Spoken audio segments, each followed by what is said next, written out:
Hello, আসসালামু আলাইকুম। সবাইকে স্বাগতম যারা পেডিয়াট্রিক সাবজেক্টে পরীক্ষা দিচ্ছেন। আজকের টপিক হলো subject final question solve class. তো যত দিন যাচ্ছে পরীক্ষার কোশ্চেনের প্যাটার্ন চেঞ্জ হচ্ছে, নতুন নতুন টপিক অ্যাড হচ্ছে। তো আপনারা চেষ্টা করবেন যে প্রিভিয়াস সালের যে কোশ্চেন গুলো আসছে অবশ্যই এগুলো আপনার জন্য সলভ করতে হবে পরীক্ষার আগে। এই সলভ গুলো করলে আমাদের যেই লাস্ট আওয়ার বইটা আছে মোটামুটি আপডেটেড। আপনারা সেখান থেকে আপনারা প্রিভিয়াস সালের কোশ্চেন গুলো পেয়ে যাবেন। এটাতে আপনাদের যে সুবিধাটা হবে সেটা হলো যে আপনাদের ব্রেন স্টর্মিং হবে। আপনাদের হুবহু কোশ্চেনের কমন পাওয়ার পরিমাণটা ধীরে ধীরে কমে যাচ্ছে, কিন্তু টপিক গুলা কিন্তু সেম থাকছে। ইম্পর্টেন্ট টপিক গুলো থেকে অলওয়েজ প্রশ্ন আসতেই থাকবে, সুতরাং এগুলো কখনো আপনাদের মিস দেওয়া যাবে না। তো আমরা প্রথমে আমি পরিচয় দিয়ে নিচ্ছি। আমি ডাক্তার মোহাম্মদ নাজমুল হাসান, ফেসবি রেসিডেন্ট, ফাইনাল ইয়ারে পরীক্ষা দেবো সামনে জানুয়ারিতে, ডিপার্টমেন্ট অফ পেডিয়াট্রিক গ্যাস্ট্রোএন্টারোলজি। আর পেডিয়াট্রিক্স এর পার্ট 1 করা আছে।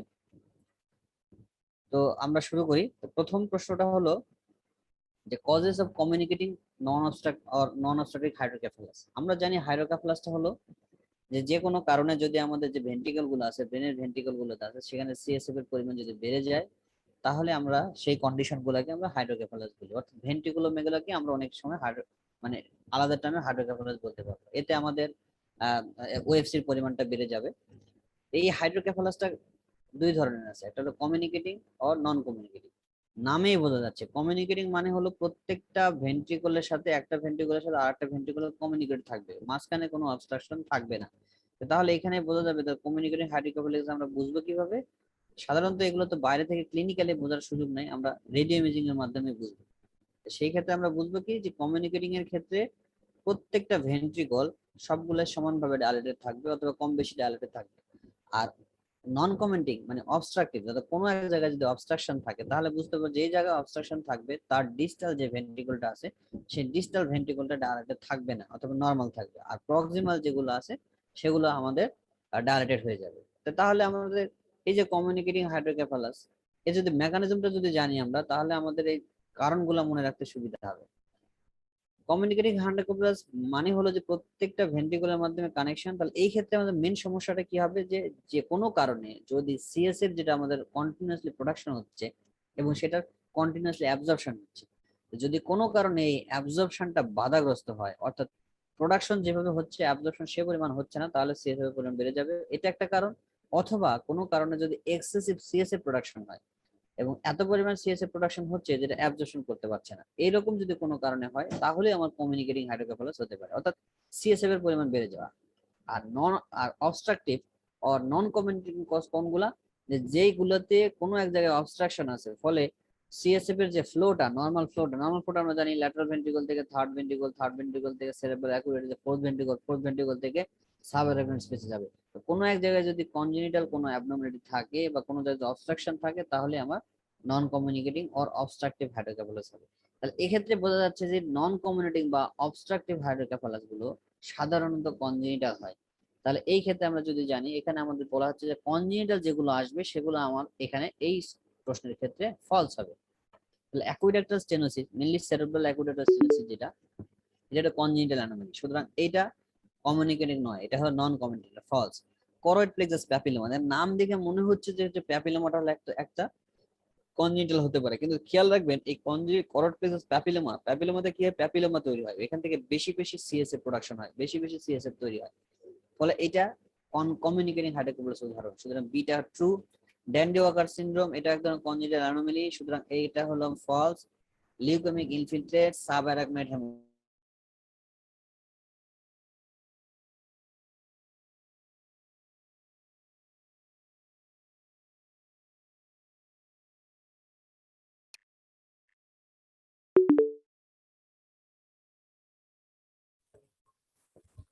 স্যার আপনি আনমিউট হন। হ্যাঁ, সেই ক্ষেত্রে যদি এই সাবআরাকনয়েড হেমোরেজটা যদি কোনো এক জায়গায় যে অবস্ট্রাকশন তৈরি করে তাহলে সেই ক্ষেত্রে এটা কিন্তু অবস্ট্রাকটিভ হাইড্রোকেফালাস তৈরি করতে পারে।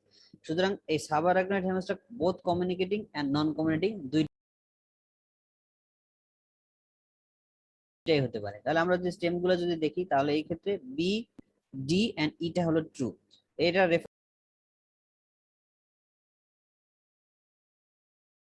রেফারেন্স এমআর মোল্লা স্যারের বইয়ে আছে, সেখান থেকে পেজ নাম্বার সহ দেওয়া আছে, এটা আপনারা দেখে নেবেন।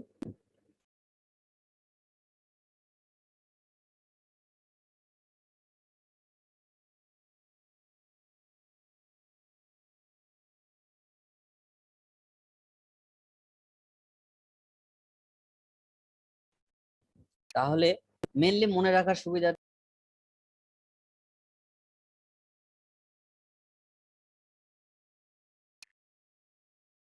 না থাকে, তাহলে কনজেনিটাল অ্যানোমালি যেগুলো আসবে এক্সেপ্ট পরের প্যাপিলোমা, এগুলোর ক্ষেত্রে সবগুলাই হলো আমার non obstructive or non communicating hydrocephalus উদাহরণ। এরপর আসেন essential characteristics of the minimal nephrotic syndrome, অর্থাৎ নরমাল যে নেফ্রোটিক সিনড্রোম তার কিছু ক্যারেক্টারিস্টিক্স আমরা জানি, যেটা হচ্ছে বারবার রিকারেন্ট করবে, এতে কোনো অ্যাটিপিক্যাল প্রেজেন্টেশন থাকবে না, স্টেরয়েড দিলে এটা কমনলি রেসপন্স করবে। এই যে কথাগুলো আছে এটা একদম টানা মুখস্থ করতে হবে, সেভারাল টাইমস এখান থেকে প্রশ্ন এসেছে। এখান থেকে এই এই প্রশ্ন এই ক্যারেক্টারিস্টিক্স গুলো যদি মনে রাখেন, তাহলে এখান থেকে আরেক ধরনের প্রশ্ন আছে, সেটা হলো অ্যাটিপিক্যাল প্রেজেন্টেশন গুলো কি কি, সেগুলো আপনারা উত্তরটা দিতে পারবেন। তাহলে এখানে আমরা যদি দেখি স্টেম গুলাতে, effacement of the podocyte of foot process in the electron microscope. হ্যাঁ, এইটা হলো কি আমরা নর্মাল মিনিমাল নেফ্রোটিক সিনড্রোমে সাধারণত কোনো নর্মাল মাইক্রোস্কোপিতে বা নর্মাল বায়োপসিতে আমরা কোনো অ্যাবনর্মালিটি পাবো না, কিন্তু ইলেকট্রন মাইক্রোস্কোপিতে আমরা দেখতে পাবো যে ফুড প্রসেস অফ দ্য পোডোসাইট গুলো ইফাসমেন্ট হবে। ইফাসমেন্ট মানে হলো গ্যাপ তৈরি হওয়া অথবা ল্যাক্সিটি হওয়া, অর্থাৎ ঠিকঠাক মতো কাজ না করা, এটা হলো ইফাসমেন্ট। সুতরাং A number true. Light microscopy reveals normal finding, এটাও true. Positive family history and external manifestation, সাধারণত নেফ্রোটিক সিনড্রোমে পজিটিভ ফ্যামিলি মিনিমাল চেঞ্জেস, সেখানে ফ্যামিলি হিস্ট্রি এবং এক্সটার্নাল ম্যানিফেস্টেশন থাকে না, সুতরাং এটা false. From response to corticosteroid, এটা ট্রু। আর relapse tendency is very low, এটাও ফলস, বারবার রিল্যাপস করতে পারে। সুতরাং এই ক্ষেত্রে আমার অ্যান্সার হলো এ, বি এবং ডি হলো ট্রু। যদি আপনারা এই যে essential characteristic minimum nephrotic syndrome দেখেন, এটা আপনাদের একদম পুরোপুরি মুখস্থ রাখতে হবে যে নেফ্রোটিক সিনড্রোম আননোন অরিজিন, এর কোনো কারণ জানা যাবে না, এর নরমাল কিছু ক্যারেক্টারাইজেশন, অ্যাটিপিক্যাল প্রেজেন্টেশন থাকবে না। অ্যাটিপিক্যাল প্রেজেন্টেশন গুলো কি, যে বিপি অ্যাবনর্মালিটি থাকে, হেমাচুরিয়া থাকে, হাইলি সিলেক্ট নন সিলেক্টিভ প্রোটিনুরিয়া থাকতে পারে, সি3 অ্যাবনর্মালিটি থাকতে পারে, রেনাল ফাংশন অ্যাবনর্মাল থাকবে, এগুলো যদি থাকে সেগুলো অ্যাটিপিক্যাল প্রেজেন্টেশন। সুতরাং অ্যাবসেন্স অফ অ্যাটিপিক্যাল প্রেজেন্টেশন এটা একটা। 3 নম্বর হলো স্টেরয়েডে রেসপন্স করবে। 4 নম্বর হাই টেন্ডেন্সি টু রিল্যাপস, বারবার রিল্যাপস হবে, আবার ট্রিটমেন্ট দিলে ভালো হবে। আর absence of progressive renal disease and negative morphological findings by light microscopy, light মাইক্রোস্কোপিতে আমরা কিছু পাবো না, কিন্তু ইলেকট্রন মাইক্রোস্কোপিতে আমরা ফুড প্রসেস অফ দা পোডোসাইটের ইফাসমেন্ট পাবো। এরপর যদি দেখি major risk factors of the recurrence of the febrile seizure, আপনারা এই ফিব্রাইল সিজার থেকে কয়েকটা জিনিস পড়তে হবে, তার মধ্যে 1 নম্বর হচ্ছে ক্যারেক্টারিস্টিক্স পড়তে হবে, এটা এখান থেকে প্রশ্ন আসে। 2 নম্বর হলো রিস্ক ফ্যাক্টর থেকে প্রশ্ন আসে। তো রিস্ক ফ্যাক্টরের ক্ষেত্রে নেলসনের যে টেবিলটা আছে এটা আপনাদের মুখস্থ রাখতে হবে। এখানে দুই ভাবে বর্ণনা দেওয়া আছে, একটা মেজর রিস্ক ফ্যাক্টর গুলো কি কি আর মাইনর রিস্ক ফ্যাক্টর গুলো কি কি। তো আমরা মেজর রিস্ক ফ্যাক্টরস মেইনলি দেওয়া আছে 3টা, সেটা হলো কি এজ দিয়ে 1 বছরের নিচে, তারপর হচ্ছে লো গ্রেড ফিভারও হলো আমার সিজার থাকবে, আর বাকি যেগুলোতে complex febrile seizure, family history epilepsy, hyponatraemia presentation, এগুলো হলো মাইনর রিস্ক ফ্যাক্টরস। তাহলে আমরা যদি এখানে অ্যানসারটা দেখি, এ আর ই হলো ট্রু, বাকি 3টা হলো ফলস। তো positive family history of febrile seizure, epilepsy, complex, এগুলো হলো আমার হলো রিস্ক মাইনর রিস্ক ফ্যাক্টরের উদাহরণ। এরপর আসেন extra articular manifestation found in systemic GI, অর্থাৎ এসজিআই। এসজিআই এর যে আমরা ডেফিনেশন তো আমরা জানি, সেটা হলো fever with rash plus any two of the following, এই তো fever with rash plus any two of the following, fever with arthritis plus any two of the following. Arthritis থাকতে হবে, ফিভার থাকতে হবে, এবং তার সাথে থাকতে হবে কি 4টার মধ্যে যে কোনো 2টা। এগুলো কি কি, একটা হলো ইভানেসেন্ট বা এরাথেমেটাস র্যাশ, ইভানেসেন্ট আরেকটার নাম হলো স্যামন কালার র্যাশ। এই র্যাশের বর্ণনা আমরা জানেন যে জ্বর আসলে আসবে, জ্বর যখন চলে যাবে তখন র্যাশটা থাকবে না। জেনারেল লিম্ফানোপ্যাথি, হেপাটোস্প্লেনোমেগালি এন্ড সেরোসাইটিস, এই 4টা ক্রাইটেরিয়া থাকতে হবে। এই 4টার মধ্যে 2টা থাকলে এবং পাশাপাশি ফিভার আর্থারাইটিস থাকলে আমরা বলতে পারবো এটা হলো এসজিআই। তাহলে এই ক্ষেত্রে দেখেন সেরোসাইটিস মানে বোঝাচ্ছে মেইনলি 2টা কথা, একটা হলো প্লুরাল ডিফিউশন আর হলো প্লুরাল ডিফিউশন, পেরিকার্ডাল ডিফিউশন আর অ্যাসাইটিস, এই 3টাকে বলা হচ্ছে সেরোসাইটিস। এগুলোর মধ্যে যে কোনো একটা থাকলেও চলবে। তাহলে এখানে আমি যদি খেয়াল করি, তাহলে evanescent erythematous rash true, general lymphadenopathy true, hepatosplenomegaly true, pleural pericardial diffusion হলো ট্রু। তাহলে এই ক্ষেত্রে ডি নাম্বারটা ফলস। নেল পিটিং আর অঙ্কোলাইসিস, এটা হলো সোরিয়াটিক আর্থ্রাইটিসের উদাহরণ।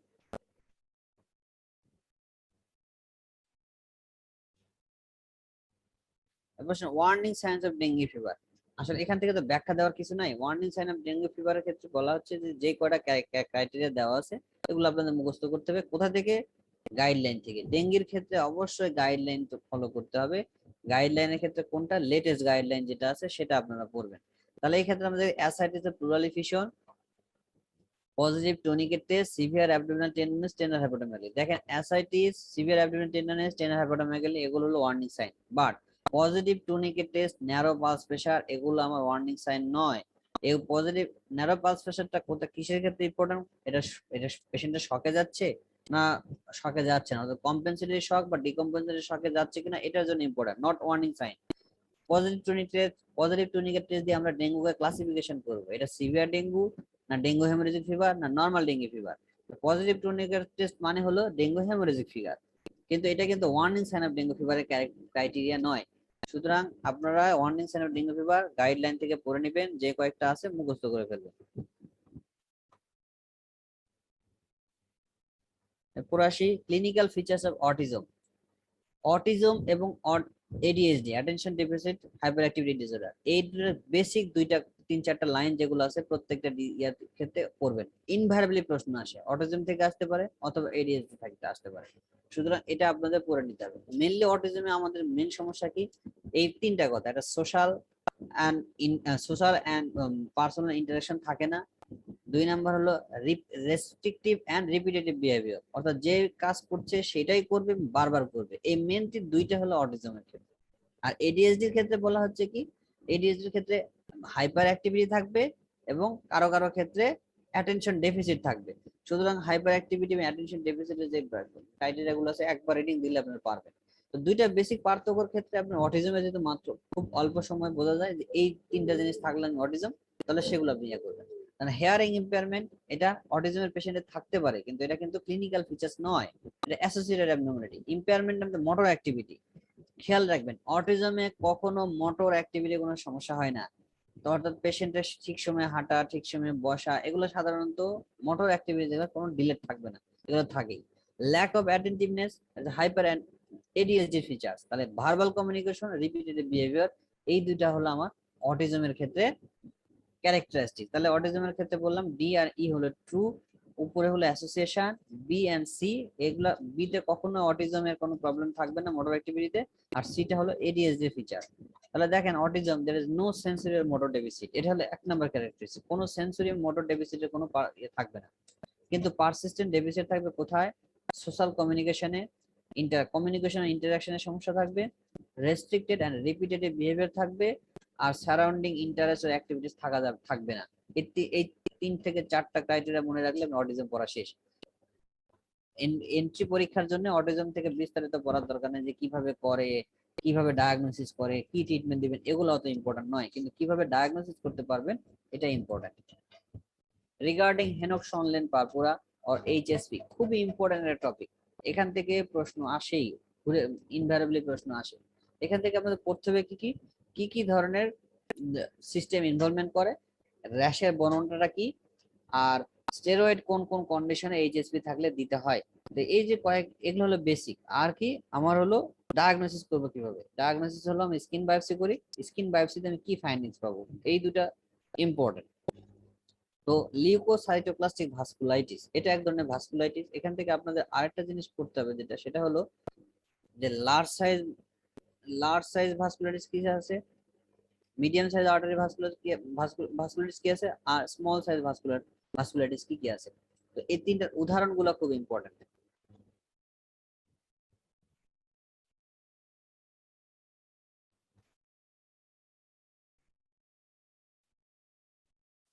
তো এইচএসপি আমরা জানি এটা হলো স্মল ভাস্কুলার যেগুলো আছে সেগুলোকে ইনভলভ করে। তো সুতরাং যেখানে স্মল ভেসেল যেগুলো আছে সেগুলোতে ইনভলভমেন্ট এক ধরনের অটোইমিউন ডিজিজ। এইচএসপি তে মেন যে ডায়াগনস্টিক ক্রাইটেরিয়া মুখস্থ করবেন আপনারা, এটা ক্যারেক্টারিস্টিক র্যাশ থাকে, র্যাশ গুলো সাইড আপনারা জানেন লোয়ার লিম্বে থাকে, এক্সটেনশন সারফেসে থাকে। র্যাশ গুলো হচ্ছে এক ধরনের ভাস্কুলারাইজেশন, ব্লাঞ্চ অফ দ্য প্রেশার হবে, এবং এই র্যাশের সাথে আমার ফাইন্ডিংস থাকবে কি, জিআই ম্যানিফেস্টেশন থাকবে, অথবা মাসকুলোস্কেলেটাল ম্যানিফেস্টেশন থাকবে। এই যে ক্রাইটেরিয়া এটা আপনারা করে নিতে হবে। তাহলে এই ক্ষেত্রে আমরা যদি দেখি এ নাম্বার, লিউকোসাইটোপ্লাস্টিক ভাস্কুলাইটিস, এটা ট্রু। কারণ হলো কি, এটা স্কিন বায়োপসি ফাইন্ডিংস। এখানে আমার লিউকোসাইট গুলো কি থাকে, ডিপোজিশন হয় ভেসেল ওয়ালের ভিতরে। লিউকোসাইট গুলো ডিপোজিশন হয়ে ভেসেলের যে ইন্টিগ্রিটি নষ্ট করে, ফলে কি হয়, সেখান থেকে আমার লিকিং হয়। এটা হচ্ছে leukocytoclastic vasculitis. Most common vasculitis in childhood, it is also true. এখানে ইনভারিয়াবলি পাওয়া যায়। GIT and CNS can be affected, true. Platelet count is normal or elevated, এটাও true. Urine analysis reveals proteinuria and haematuria, এটাও true. তাহলে এই যে criteria গুলো, এখানে মোটামুটি সবগুলোই ট্রু, এখানে কোনো ভুল নাই।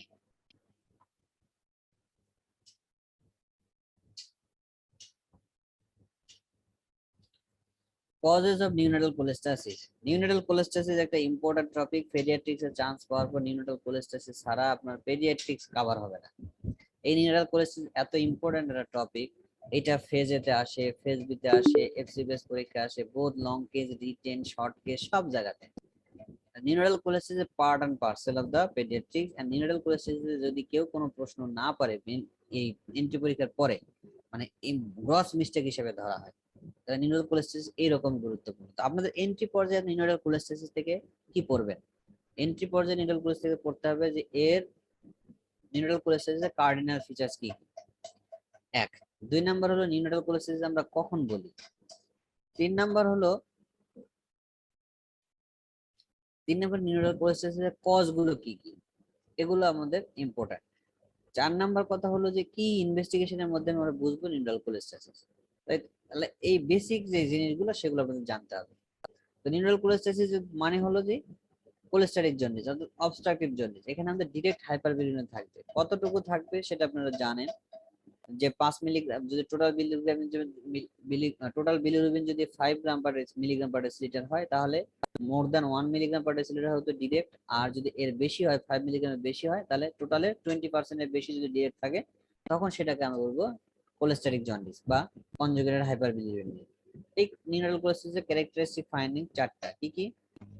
হলো পেল স্টুল, ডার্ক ইউরিন, জন্ডিস, আর হলো অর্গানোমেগালি আর হেপাটোমেগালি। এই 4টা জিনিস যদি থাকে, অর্থাৎ জন্ডিস, ডার্ক ইউরিন, পেল স্টুল এন্ড হেপাটোমেগালি, এই 4টা থাকলে আমরা ক্লিনিক্যালি বলে দেব it is a case of neonatal cholestasis. তো এছাড়া long big term of causes আছে, অনেক কজ আছে, ইডিওপ্যাথিক থেকে শুরু করে অনেকগুলো কজ আছে। আপনারা চেষ্টা করবেন একটু হিসাব মনে হচ্ছে অ্যানাটমিক কজ গুলো কি কি, এক্সট্রাহেপাটিক কজ গুলো কি কি, ইন্ট্রাহেপাটিক কজ গুলো কি কি, একটু করে ফেলতে হবে। তাহলে এখানে যদি বলি causes of neural cholestasis, alpha 1 antidepressant deficiency, it is true. Congenital spherocytosis, idiopathic neural hepatitis, positive the bile duct torch infection, এই কনজেনিটাল স্পেরোসাইটোসিস বাদে বাকি সবগুলোর ক্ষেত্রে আমার নিউরাল কোলেস্টাসিস হতে পারে। কনজেনিটাল স্পেরোসাইটোসিস সাধারণত আমার নিউরাল কোলেস্টাসিস হবে না। এখানে কি হবে? কনজেনিটাল স্পেরোসাইটোসিস হচ্ছে বেশি বেশি হিমোলাইসিস হবে। বেশি বেশি হিমোলাইসিস হলে এখানে ইনডাইরেক্ট হাইপারবিলিরুবিন হবে, নট ডিরেক্ট হাইপারবিলিরুবিন। অর্থাৎ এটা ইনডাইরেক্ট হাইপারবিলিরুবিনের কজ হলো congenital spherocytosis. Components of the Apgar score. Apgar স্কোরের কম্পোনেন্টস কি কি আপনারা ওই অ্যাপগার দিয়ে মনে রাখবেন। এতে অ্যাপিয়ারেন্সটা কেমন হবে, স্কিন কালারটা কেমন হবে। অ্যাপিয়ারেন্স মানে তো skin colour, as a skin colour. পিতে কি হবে? পিতে পালস অর্থাৎ হার্ট রেট। তারপর জিতে হবে গ্রিমেন্স মানে হচ্ছে নস্ট্রিলে যদি আপনি ইয়া করেন, স্ট্রোক করেন, তাহলে তার সে কি করবে? স্নিজিং করবে, এটা হলো গ্রিমেন্স। তারপর আর্থ রেসপিরেটরি রেট।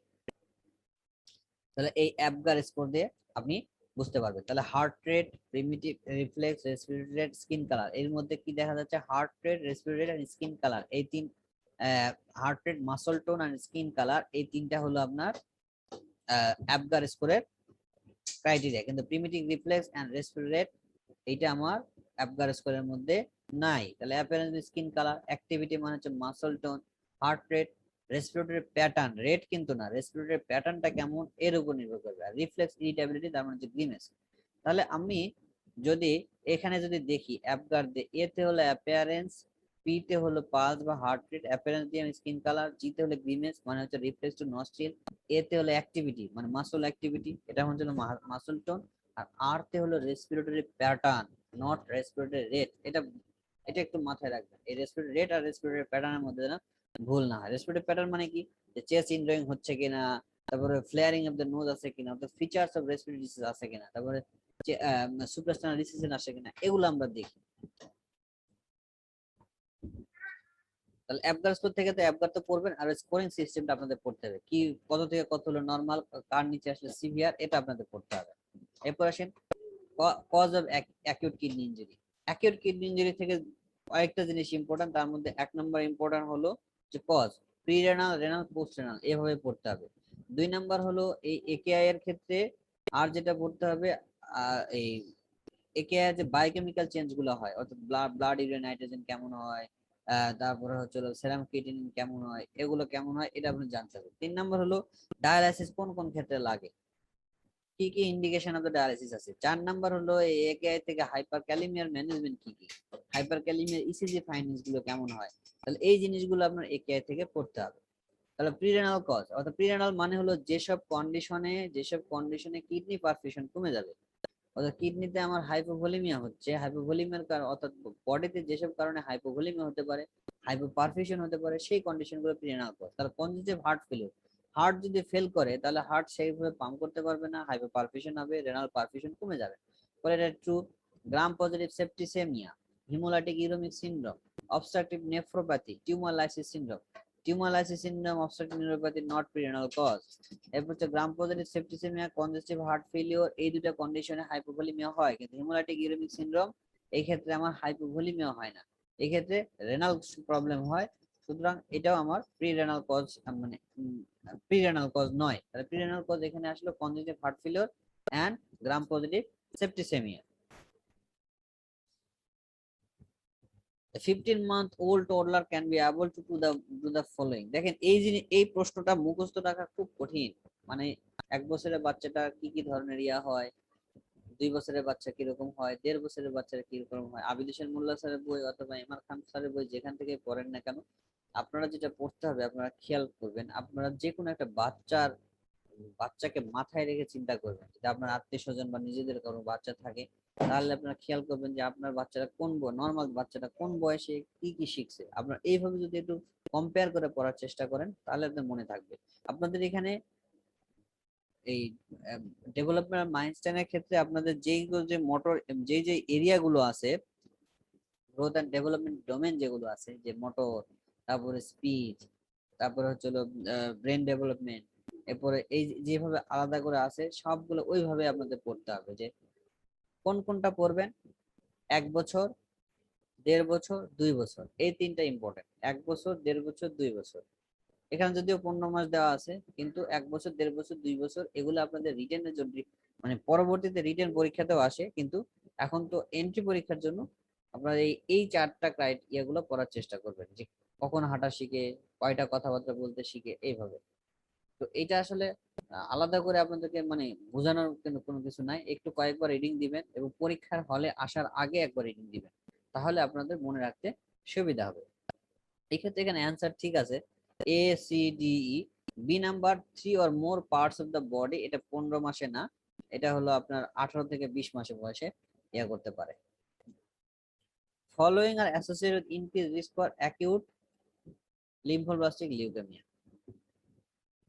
কোন কোন কন্ডিশনে আমার অ্যাকিউট লিম্ফোব্লাস্টিক লিউকেমিয়া, এই প্রশ্নটা খুব একটা ইম্পর্টেন্ট নয়, কারণ যদিও এখানে দেওয়া হয়েছে যাতে আপনাদের একটু জানা থাকে, যদি বাই চান্স এখান থেকে প্রশ্ন আসে তাহলে যাতে পারতে পারে যে কি কি কন্ডিশন, অ্যাসোসিয়েটেড কন্ডিশন গুলো কি কি অ্যাকিউট লিম্ফোব্লাস্টিক লিউকেমিয়া হতে পারে।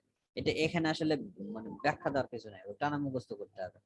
এখানে অ্যান্সার হলো যে neurofibrosis type 1, paroxysmal nocturnal haemoglobinuria, severe combined immunodeficiency, এই কন্ডিশন গুলোতে আমার অ্যাকিউট লিম্ফোব্লাস্টিক লিউকেমিয়া বেড়ে যেতে পারে।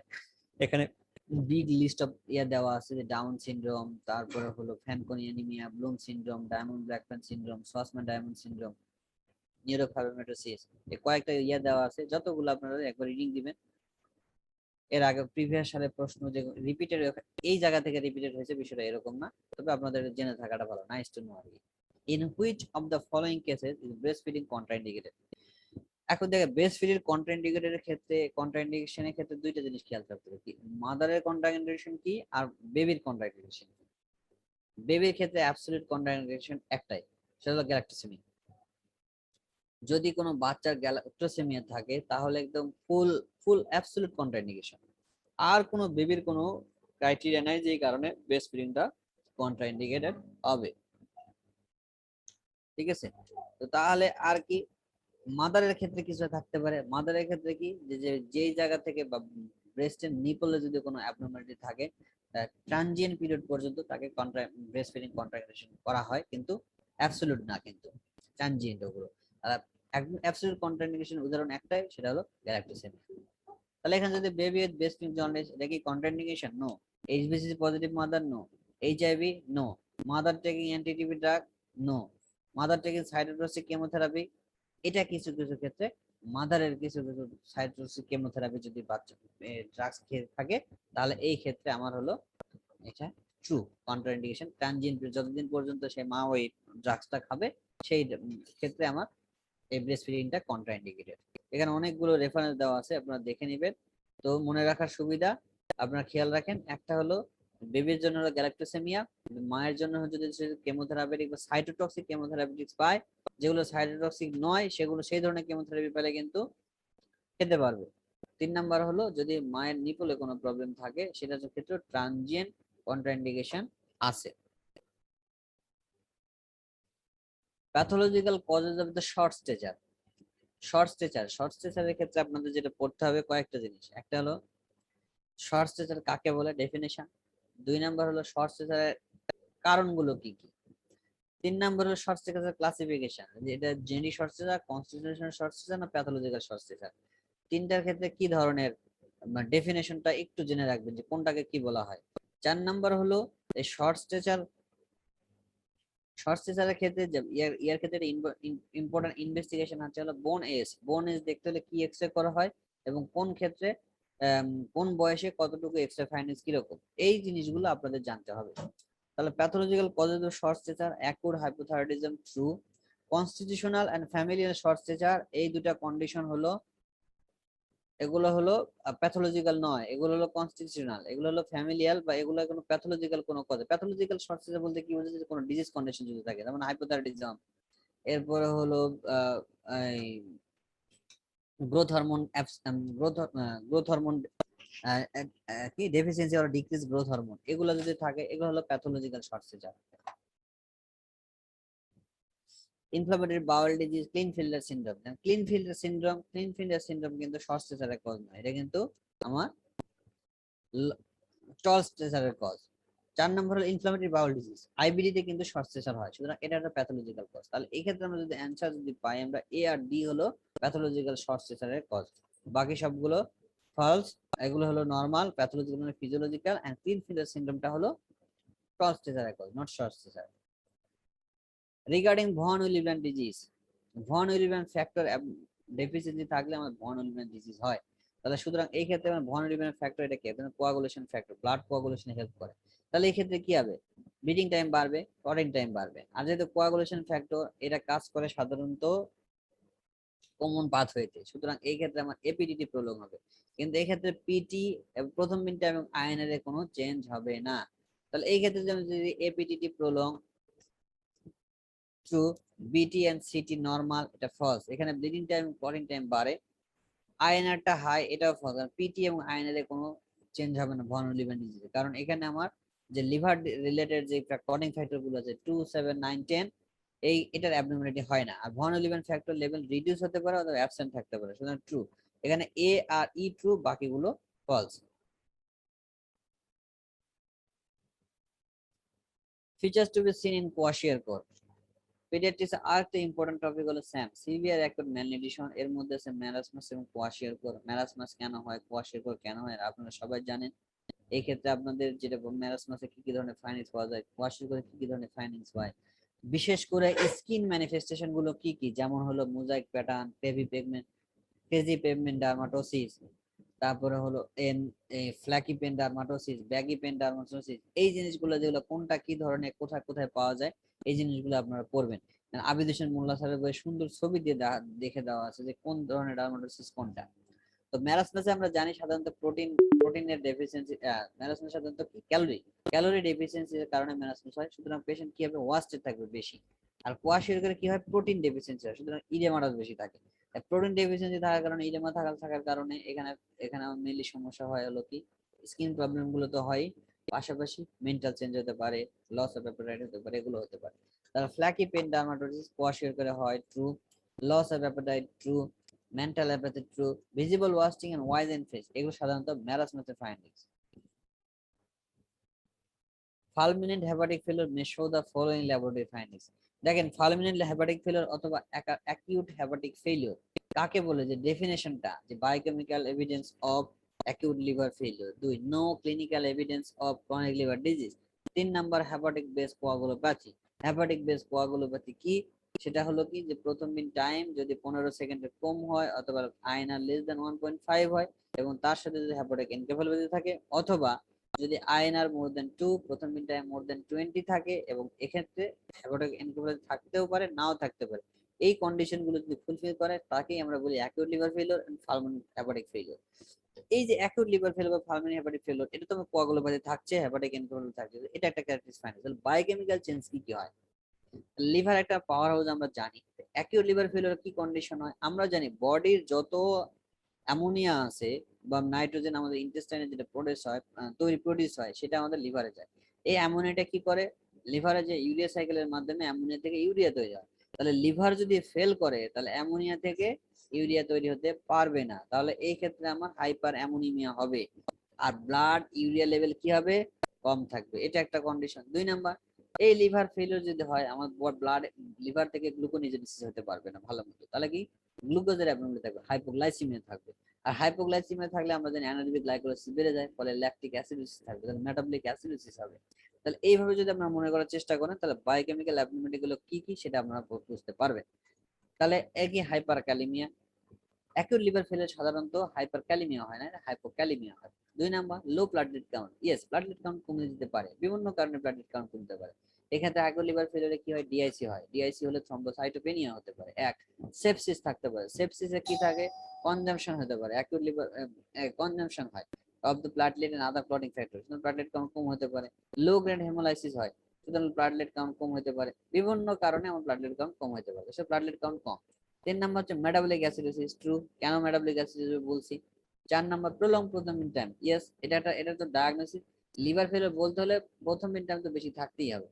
রেস্ট ব্লাড ইউরিনাইটেশন, দেখেন বার্ন, এটা একমাত্র মেটাবলিক ইয়ার ক্ষেত্রে, এই ক্ষেত্রে আমার বার্ন কিন্তু বাড়বে না, এই ক্ষেত্রে বার্ন কি করবে, কমবে, কারণ কি অ্যামোনিয়া থেকে ইউরিয়া তৈরি হতে পারছে না।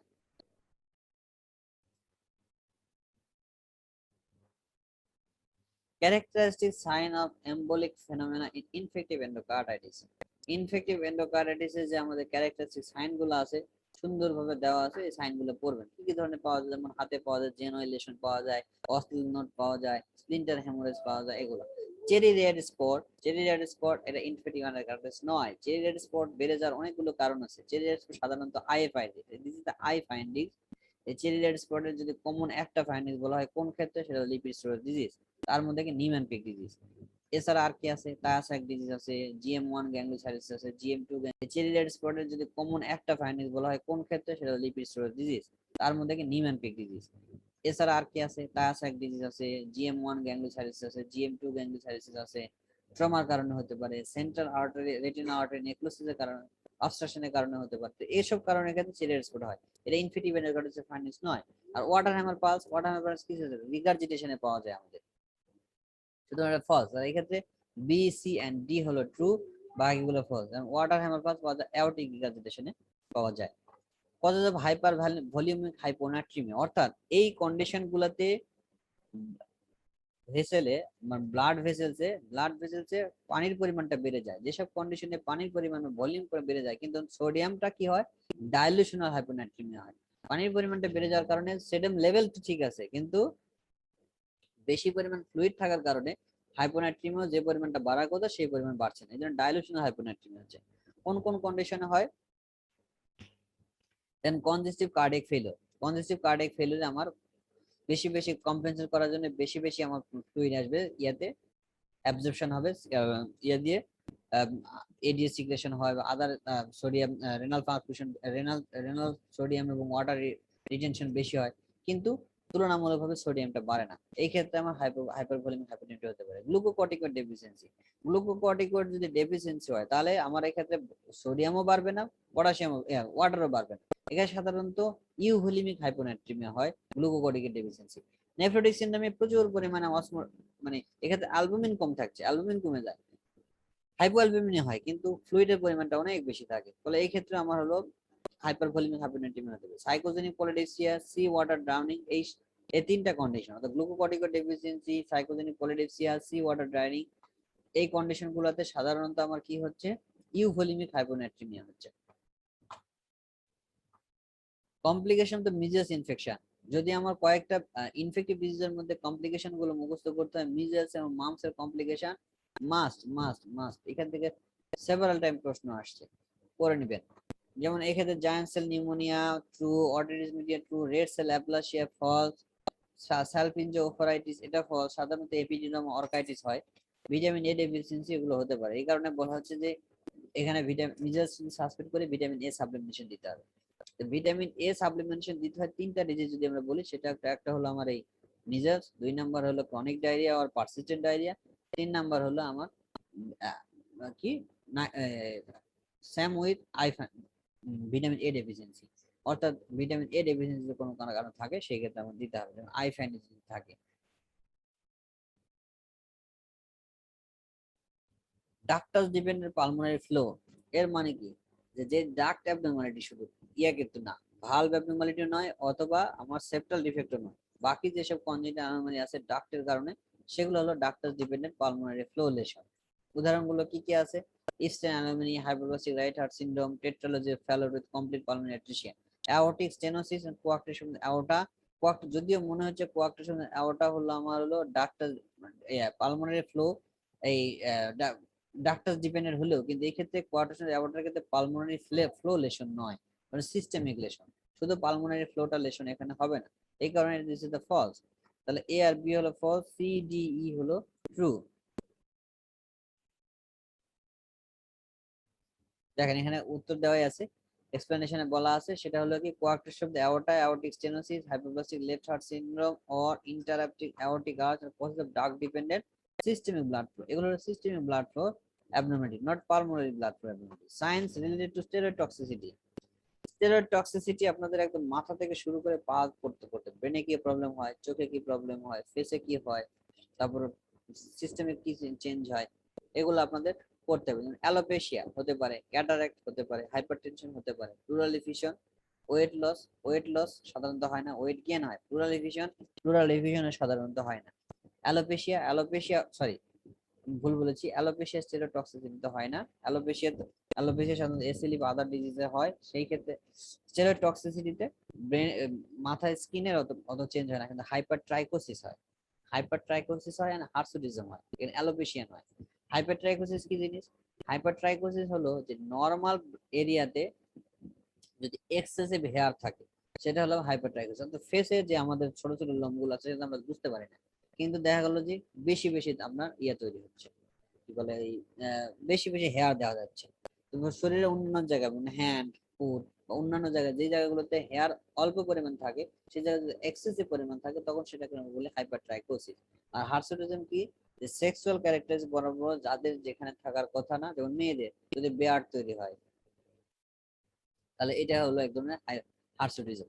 তো তাহলে হাইপারট্রাইকোসিস হার্সুটিজম হলো ফাইন্ডিংস অফ স্টেরয়েড টক্সিসিটি, আর অ্যালোপেশিয়া হলো অন্যান্য ডিজিজের ক্ষেত্রে হতে পারে। এমডিআর, টাইফয়েড ফিভার বা মাল্টি ড্রাগ রেজিস্ট্যান্স, তিনটা ড্রাগে যদি অ্যাবনর্মালিটি থাকে মানে রেজিস্ট্যান্সি থাকে তাদেরকে আমরা বলি এমডিআর টাইফয়েড বলি। কি কি, সেটা হলো ক্লোরামফেনিকল, কন্ট্রিমক্সাজোল এন্ড অ্যাম্পিসিলিন। তাহলে ক্লোরামফেনিকল, কন্ট্রিমক্সাজোল, অ্যাম্পিসিলিন যদি এই তিনটা ড্রাগ ইয়ে থাকে তাহলে আমরা এমডিআর টাইফয়েড বলি। সুতরাং এখানে সি আর ই হলো ট্রু, আর তার সাথে আমরা অ্যাম্পিসিলিন যদি হয় এটা আরেকটা ট্রু হবে, বাকিগুলো false. Possible chest X-ray find in acute bronchiolitis. Bronchiolitis and asthma and pneumonia, তিনটার মধ্যে পার্থক্য আপনারা পড়বেন।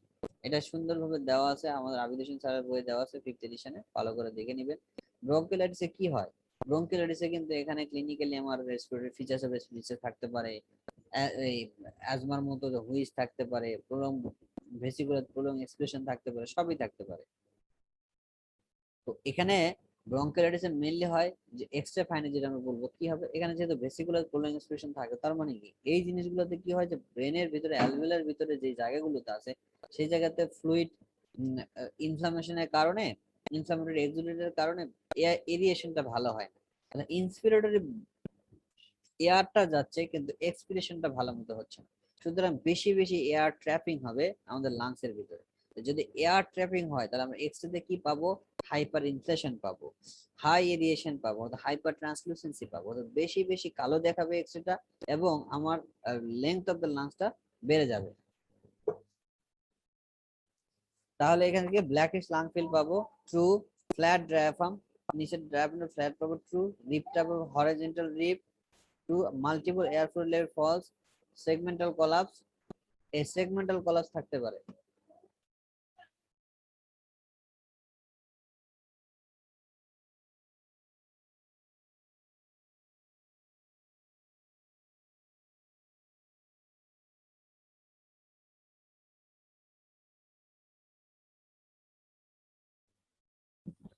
তাহলে এই ক্ষেত্রে আমার অ্যান্সার হবে এ হলো true, B true, C true and E true, আর এ ডি নাম্বারটা হলো ফলস।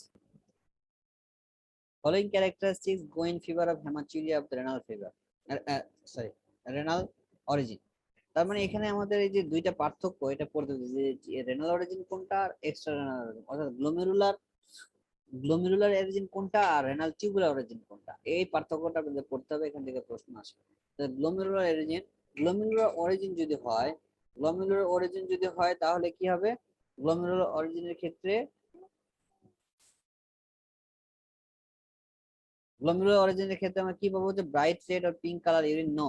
ব্রাইট রেড আর পিঙ্ক কালার টিউবুলার অরিজিন যদি হয় তাহলে সেটা হবে। গ্লোমেরুলাসে কি হবে? গ্লোমেরুলার মধ্যে দিয়ে যদি ব্লাড যায়, ব্লাডটা ভেঙে যাবে, তার সাথে কোলা কালার বা এই কোলা কালার যদি বলি, সেই কোলা কালারের ইউরিনটা হবে আমার হচ্ছে glomerular renal origin. Dysmorphic RBC, yes. এটা আমরা কিভাবে বুঝবো ডিসমরফিক আরবিসিটা? যদি আমরা ইউরিন নরমাল ইউরিন আরএমই করি তাহলে কিন্তু আমরা ডিসমরফিক আরবিসি পাবো না, সেক্ষেত্রে আমরা আরবিসিটা পাবো। আরবিসির মরফোলজি দেখতে হলে আমাকে এই ইউরিন থেকে ফেস কন্ট্রাস্ট করতে হবে। ফেস কন্ট্রাস্ট স্টাডি যদি করি, যদি মোর দেন 20% থাকে তাহলে সেটাকে আমরা বলবো ডিসমরফিক আরবিসি, এটা points in favour of renal origin. Haematuria associated proteinuria থাকতে পারে। Presence of cellular cast, yes. WBC cast থাকে, আরবিসি কাস্ট থাকে। Usually painful in nature, no. সাধারণত গ্লোমেরুলার ইনজুরি হলে পেইনলেস ইন হয়। তাহলে এই ক্ষেত্রে আমার অ্যান্সার হলো দেখেন বি, সি এন্ড ডি হলো ট্রু, এ আর ই হলো ফলস। এখানে হবে কোলা কালার আর এখানে হচ্ছে painless. ANA may be found positive in acute rheumatic fever, false. Enoxaparin purpura, false. বাকি যেটা রিউমাটোলজিক্যাল, যে কোনো রিউমাটোলজিক্যাল ডিজিজ মনে রাখবেন, যে কোনো রিউমাটোলজিক্যাল ডিজিজে আমার এএনএ পজিটিভ থাকতে পারে। হ্যাঁ, ক্যারেক্টারিস্টিক্স কোনটা বা ডায়াগনোসিস জন্য মেন কোনটা সেটা আলাদা বিষয়। যেমন এসএল এর ক্ষেত্রে ডায়াগনোসিস করতে এএনএ এবং অ্যান্টিডিএস ডিএনএ দুটোই পজিটিভ থাকতে হয়, শুধু এএনএ দিয়ে হবে না। আবার অন্যান্য কন্ডিশন যে জুভেনাইল ডার্মাটোমায়োসিস এর ক্ষেত্রে আমার এএনএ পজিটিভ থাকতে পারে, স্ক্লেরোডার মধ্যে এএনএ পজিটিভ থাকতে পারে, সব ক্ষেত্রে থাকবে বিষয়টা এরকম না। কিন্তু এখানে বলা আছে ANA may be found positive, তার মানে কোন কোন কন্ডিশনে পাওয়া যায়, মে বি। তার মানে যে কোনো রিউমাটয়েড ডিজিজে এন্ড অটোইমিউন ডিজিজে আমার এএনএ পজিটিভ পেতে পারে। যেমন কোথায়? অটোইমিউন থাইরয়েডাইটিসে আমার এএনএ পজিটিভ হতে পারে, অটোইমিউন হেপাটাইটিসে আমার এএনএ পজিটিভ হতে পারে, প্রাইমারি স্ক্লেরোসিং কোলাঞ্জাইটিসের ক্ষেত্রে আমরা এএনএ পজিটিভ পেতে পারি। তাহলে মনে রাখার সুবিধা, rheumatology cause and autoimmune cause এগুলোতে আমার এএনএ বেশি পেতে পারি। Cardinal features of OPC poisoning, OPC poisoning এর কার্ডিনাল ফিচার এটা আসলে ব্যাখ্যা দেওয়ার কিছু নেই, এটা আপনারা সবাই জানেন। যেমন এখানে আমার কি কি কন্ডিশন হয়, এখানে আপনাদের যেটা পড়তে হবে, এখানে answer A, D and E true. এখানে আপনাদের পড়তে হবে আর কি কি পড়তে হবে, সাইন অফ অ্যাট্রোপিনাইজেশন গুলো কি কি ওপিসি পয়জনিং এর ক্ষেত্রে, মাস্কেরিনিক ক্রাইটেরিয়া গুলো কি কি, নিকোটিনিক ক্রাইটেরিয়া গুলো কি কি, আপনারা এইভাবে আলাদা করে পড়বেন। কারণ কোনো কোনো সময় প্রশ্ন আসে যে nicotinic receptor abnormality of OPC poisoning, অর্থাৎ মাস্কেরিনিক ফিচার্স অফ ওপিসি পয়জনিং, তাহলে আপনাদের এইভাবে আলাদা করে পড়তে হবে। Clinical features of congenital hypothyroidism in a newborn, যেমন আমাদের এমআর খান স্যারের বইয়ে সুন্দর একটা পার্থক্য দেওয়া আছে যে hypothyroidism, Down syndrome and mucopolysaccharidosis, এই তিনটার মধ্যে ক্যারেক্টারিস্টিক্স ফাইন্ডিংস কি কি, এই এটা আপনাদের পড়তে হবে এন্ট্রি পরীক্ষার জন্য।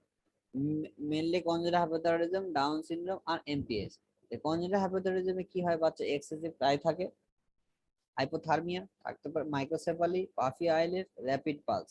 এই ক্ষেত্রে দেখেন এক্সেসিভ ক্রাই সাধারণত থাকে না। এক্সেসিভ ক্রায়ে হাইপোথাইরয়েডিজম কি করে, হাইপোথাইরয়েডিজম বাচ্চাগুলো একটু লেথার্জিক থাকে, সমলননেস থাকে, অর্থাৎ একদম মানে ফিবল ক্রাই থাকে, এত জোরে কান্না করছে, কান্নার কোনো সাউন্ড নেই, এই জিনিসটা থাকবে। হাইপোথার্মিয়া থাকতে পারে। মাইক্রোসেফালি সাধারণত হাইপোথাইরয়েডিজমের বাচ্চা মাইক্রোসেফালি থাকে না, ডাউন সিনড্রোম বা ওইসব ধরনের হাইপোথাইরয়েডিজম থাকতে পারে।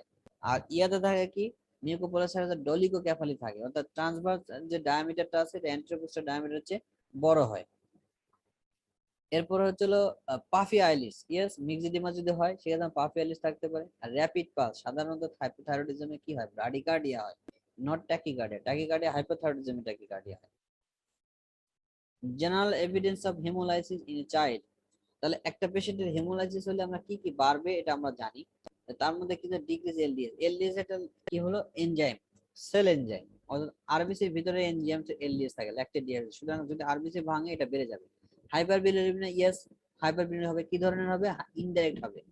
ইনক্রিজ প্লাজমা হেমোপেক্সিন, যে হিমোপেক্সিন নয় এখানে হিমোপ্লেক্সিন আর কি, বা হ্যাপ্টোগ্লোবিলিন যেটাই বলি না কেন, হ্যাপ্টোগ্লোবিলিন আর হিমোপেক্সিন এটা কি থাকবে, ডিক্রিজ হবে। Methaemoglobinaemia and urea, methaemoglobinaemia and methaemoglobinaemia, যেহেতু বেশি বেশি হেমোলাইসিস হচ্ছে সুতরাং এটা ব্লাডেও বেড়ে যাবে, ইউরিনে বেড়ে যাবে। রেটিকুলোসাইটোসিস, যেহেতু বেশি বেশি হেমোলাইসিস হলে কি হবে, রেটিকুলোসাইটটা মানে ইমম্যাচিওর ব্লাড সেলগুলো বেড়ে যাবে, এটাকে কম্পেনসেট করার জন্য। সুতরাং বেশি বেশি রেটিকুলোসাইট তৈরি হবে, রেটিকুলোসাইটোসিস হবে। সুতরাং এখানে অ্যান্সার কি হলো, B number true, D true আর ই ট্রু, বাকি এ আর সিটা হলো ফলস।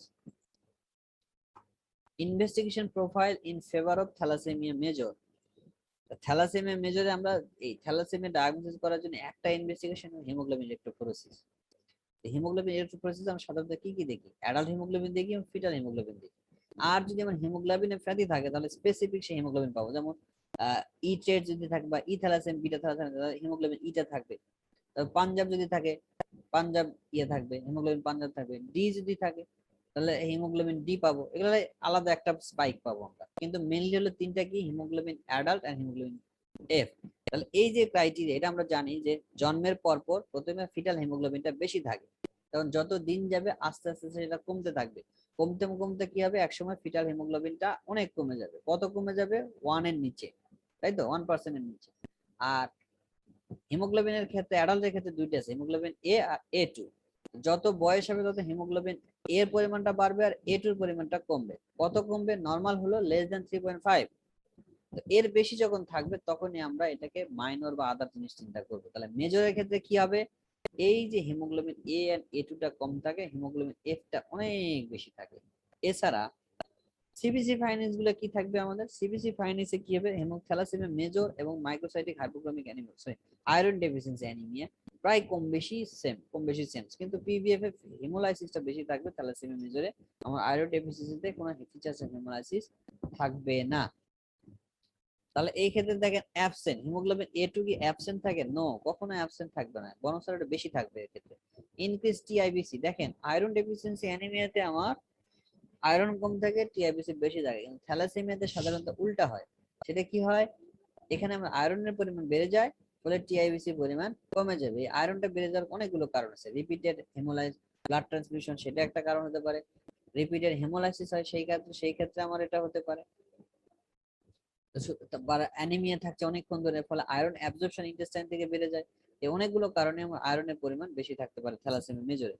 আয়রন যেহেতু বেশি থাকে সুতরাং আয়রন বেশি থাকবে, ফেরিটিন বেশি থাকবে আর টিআইবিসি কম থাকবে। তাহলে in case TIBC false, normal RDW, iron deficiency and thalassaemia major এই দুটার মধ্যে পার্থক্য ক্ষেত্রে আরডিডব্লিউ একটা ইম্পর্টেন্ট। যদি আয়রন ডেফিসিয়েন্সি অ্যানিমিয়া হয় আরডিডব্লিউটা অনেক বেশি থাকে, থ্যালাসেমিয়াতে আরডিডব্লিউ কি সাধারণত নরমাল থাকে। হ্যাঁ কিছু কিছু ক্ষেত্রে এক্সেপশনালি যদি আমার এই ক্ষেত্রে সেলের মরফোলজি অনেক যদি চেঞ্জ থাকে তাহলে আমার ইনক্রিজ হতে পারে থ্যালাসেমিয়া মেজরে আরডিডব্লিউ, কিন্তু নরমাল ফাইন্ডিংসটা কি ইউজুয়ালি নরমাল থাকে। আর আয়রন ডেফিসিয়েন্সিতে অনেক বেশি থাকে। সেরাম ফেরিটিন রিডিউস থাকবে, নো এখানে অনেক বেশি থাকবে। থ্রম্বোসাইটোসিস, থ্রম্বোসাইটোসিস এর features of iron deficiency anaemia not thalassaemia major. তাহলে আমি যদি বলি এখানে সি নাম্বার ক্ষেত্রে সি নাম্বার ট্রু, বাকি সবগুলো হলো ফলস। দেখেন হিমোগ্লোবিন ইলেকট্রোফোরেসিসে মার্কলি রিডিউস হিমোগ্লোবিন এ এবং অ্যাডাল্ট হিমোগ্লোবিনটা অনেক কম থাকবে, কিন্তু haemoglobin F and haemoglobin A two টা অনেক বেড়ে যাবে। Clinical manifestation newborn female child with classic congenital adrenal hyperplasia. Serum ইলেক্ট্রোলাইটের ফাইন্ডিংস আমি বারবার যখনই কোনো এই টপিক আসে তখন আমি বলি যে সেরাম ইলেক্ট্রোলাইট দিয়ে ডায়াগনোসিস করে তিনটা ডিজিজ আপনাদের পেডিয়াট্রিক্স এর ক্ষেত্রে আমাদের ইম্পর্টেন্ট, সেটা কনজেনিটাল অ্যাড্রিনাল হাইপারপ্লাসিয়া একটা, দুই নাম্বার ইনফ্যান্টাইল হাইপারট্রফি প্যারাসিস্টেনোসিস একটা, আর হলো রেনাল টিউবুলার অ্যাসিডোসিস। এই তিনটা সেরাম ইলেক্ট্রোলাইট ফাইন্ডিংস কোনটাকে একদম টানা মুখস্থ রাখতে হবে। এই তিনটা ডিজিজ ইম্পর্টেন্ট, ইনভ্যারিয়েবলি প্রশ্ন আসে। কনজেনিটাল অ্যাড্রিনাল হাইপারপ্লাসিয়া যদিও বলা হচ্ছে দেখেন অ্যাড্রিনাল হাইপারপ্লাসিয়া, আমাদের মাথায় আসা কথা যে অ্যাড্রিনাল হাইপারপ্লাসিয়া কিন্তু বেশি তো আমার এখান থেকে হরমোন আসার কথা, কিন্তু এখানে ঘটনা গেল কিন্তু উল্টো। স্টেরয়েড সিক্রেশন কমে যাচ্ছে, কারণ নির্দিষ্ট এনজাইম ডেফিসিয়েন্সি থাকার কারণে বেশি ফাংশন করার কারণে অ্যাড্রিনাল হাইপারপ্লাসিয়া হয়, কিন্তু সেই এনজাইম ডেফিসিয়েন্সি থাকার কারণে যে এন প্রোডাক্ট যেটা গ্লুকোকর্টিকয়েড বা মিনারেলোকর্টিকয়েড এগুলো কিন্তু তৈরি হয় না, ফলে স্টেরয়েডের যে নরমাল বেসিক ফাংশন গুলো সেগুলো আমার হয় না। তো এই ক্ষেত্রে আমার characteristic find ambiguous genitalia true, hypoglycaemia থাকতে পারে ট্রু, মেটাবলিক অ্যালকালোসিস নো, এখানে কি হয় মেটাবলিক অ্যাসিডোসিস হয়, progressive weight gain, recurrent vomiting true, progressive weight gain false. যদি রিকারেন্ট ভমিটিং এর একটা নিউবর্ন বা ইনফ্যান্টের রিকারেন্ট ভমিটিং এর যদি উদাহরণ বলো, যে রিকারেন্ট ভমিটিং কোথায় হবে, ভমিটিং এর একটা ডিডি কিন্তু কনজেনিটাল অ্যাড্রিনাল হাইপারপ্লাসিয়া অবশ্যই রাখতে হবে। রিগার্ডিং নন হাস্কিং লিম্ফোমা দেখেন aggressive high grade rapidly proliferating tumour, এটা true, enlarged lymph node fixed with underlying tissue। Non Hodgkin lymphoma বা লিম্ফোমা হচ্ছে লিম্ফ নোড, যদি আমরা বলি লিম্ফ নোড যে রাবারি হয়, কিন্তু এই ক্ষেত্রে আমার আন্ডারলাইং টিস্যুর সাথে ফিক্স থাকে না, মোবাইল থাকে। Non tender painless lymphadenopathy true, orderly spread in contiguous site. দেখেন অর্ডারলি স্প্রেড কি থাকে, অর্ডারলি স্প্রেড মানে কি যে অ্যাসোসিয়েটেড গুলোর সাথে আমি অর্ডারে একটার পর একটা অ্যাসোসিয়েশন, বিষয়টা এরকম না। নন হাস্কিং লিম্ফোমার ক্ষেত্রে জেনারেলাইজড লিম্ফাডেনোপ্যাথি থাকতে পারে, সার্ভাইকাল আছে, ইঙ্গুনাল আছে, এক্সিলারি নাই, এরকম থাকতে পারে, কন্টিনিউয়াস বা অর্ডারলি হয় না। কিন্তু রিড স্টিনবার্গ সেল, এটা প্যাথোলজিক হলমার্ক কার, এটা হজকিন লিম্ফোমা, নন হজকিন লিম্ফোমা নয়, সুতরাং এটা ফলস। এক্ষেত্রে আমার অ্যান্সার হলো এ আর সি হলো ট্রু, বাকিগুলো হলো false. Signs of severe pneumonia classified according to IMCI. IMCI guideline অনুযায়ী নিউমোনিয়া কি, একটা হলো severe pneumonia, no pneumonia, cough or common cold. Cough or cold দেখেন টার্মগুলো কিন্তু important, severe pneumonia, no pneumonia আর কফ এন্ড কোল্ড, এইভাবে মনে রাখবেন, এইভাবে মনে রাখবেন। আর এখানে ব্যাখ্যা দেওয়ার কিছু নাই, মুখস্থ করবেন। উদাহরণ আপনারা জানেন, এখানে অ্যান্সার হলো সি ডি ই হলো ট্রু আর এ আর বি হলো ফলস। এ আর বি হলো ইনটু নিউমোনিয়ার উদাহরণ। Causes of macroglossia, C D E হলো ট্রু আর এ আর বি হলো ফলস। এ আর বি হলো ইনটু নিউমোনিয়ার উদাহরণ। কজেস অফ ম্যাক্রোগ্লোসিয়া, ম্যাক্রোগ্লোসিয়া মানে হলো টাঙের সাইজ বড় হবে কোন কোন কন্ডিশনে। দেখেন হাইপোথাইরয়েডিজম, ইয়েস কি হয় এখানে টাং হাইপারট্রফি হয়, কিন্তু ডিউ টু মিক্সিডিমা, সুতরাং ম্যাক্রোগ্লোসিয়া হতে পারে। অ্যাকন্ড্রোপ্লাসিয়া, ডাউন সিনড্রোম, ডাউন সিনড্রোমে কি হয় যদিও আমরা জানি প্রোট্রুডেড টাঙের দিদি যদি আমরা বলি দুইটা, সেটা হলো হাইপোথাইরয়েডিজম আর ডাউন সিনড্রোম, কিন্তু দুইটা কন্ডিশন কিন্তু দুইটা। হাইপোথাইরয়েডিজম হয় কি মিক্সিডিমা হয়, টাংটা হাইপারট্রফি হয়, কিন্তু ডাউন সিনড্রোমে টাঙের কোনো সাইজ চেঞ্জ হয় না, কিন্তু ওরাল ক্যাভিটিটা ছোট হয়ে যায়, ওরাল ক্যাভিটির তুলনামূলক ছোট থাকার কারণে টাংটা প্রোট্রুডেড হয়, এখানে টাং হাইপারট্রফি হয় না। কিন্তু এখানে দেখেন অ্যান্সার হলো hypothyroidism true, Beckwith Wiedemann syndrome true. দেখেন ডাউন সিনড্রোম এখানে ট্রু দিয়েছে, হার্লার সিনড্রোম ফলস দিয়েছে। ডাউন সিনড্রোমের ক্ষেত্রে ম্যাক্রোগ্লোসিয়া ট্রু ম্যাক্রোগ্লোসিয়া হয় না, এখানে সিউডো ম্যাক্রোগ্লোসিয়া হয়। এখন সিউডো হিসাবে এখানে ট্রু দিয়েছে, যদি আমার এখানে 5th এডিশনে দেওয়া আছে, সুতরাং এটা আপনার ট্রুই দিবেন। কিন্তু বেসিক মেকানিজম কিন্তু যদি আমাদের যখন শর্ট কেসে এই প্রশ্নটা ধরে, আমরা এই সেখান থেকে আমরা বলছি যে শর্ট কেসে আমাদের এখানে যে প্রশ্ন ধরে যে হ্যাঁ টাঙে এই হাইপোথাইরয়েডিজমে কি হয় আর ডাউন সিনড্রোমে কি হয়, তখন আমাদেরকে এইভাবে উত্তর দিতে হবে। এখানে সিউডো ম্যাক্রোগ্লোসিয়া হয় ডাউন সিনড্রোম, কারণ কি টাঙের সাইজটা খুব একটা বড় হয় না, কিন্তু ওরাল ক্যাভিটিটা ছোট থাকে, এই কারণে সিউডো ম্যাক্রোগ্লোসিয়া থাকে। তো যেহেতু মাইক্রোগ্লোসিয়া এখানে সিউডো বা অ্যাজ এ হোল কিছু বলে নাই, সুতরাং আর যেহেতু আমাদের এন্ট্রি পরীক্ষা এমআর খান স্যারের বইয়ে সুন্দরভাবে দেওয়া আছে, সুতরাং এটা আপনার ট্রুই দিবেন। হাইপোথাইরয়েডিজম, ব্যাকওয়ার্ড সিনড্রোম আর ডাউন সিনড্রোম, এই তিনটা হলো true. Causes of vesicular rash with fever, rash with fever in children, এখানে কিছু ইয়া দেওয়া আছে, অনেকগুলো ইয়া দেওয়া আছে আপনাদের। এখানে মেইনলি ভেসিকুলার র্যাশ কোথায় কোথায় হয়, ম্যাকুলোপ্যাপুলার র্যাশ কোথায় কোথায় হয় আর কয়েকটা উদাহরণ দেওয়া আছে, যেমন যে আবিদ হোসেন মোল্লা স্যারের বইয়ে, যেমন হচ্ছে হলো কি কোনটা কততম দিনে আসে আর কি ধরনের কিছু বেসিক একটা পার্থক্য দেওয়া আছে। আগে ফোর্থ এডিশনে ছিল, ফিফথ এডিশনে এটা কিছুটা চেঞ্জ করছে।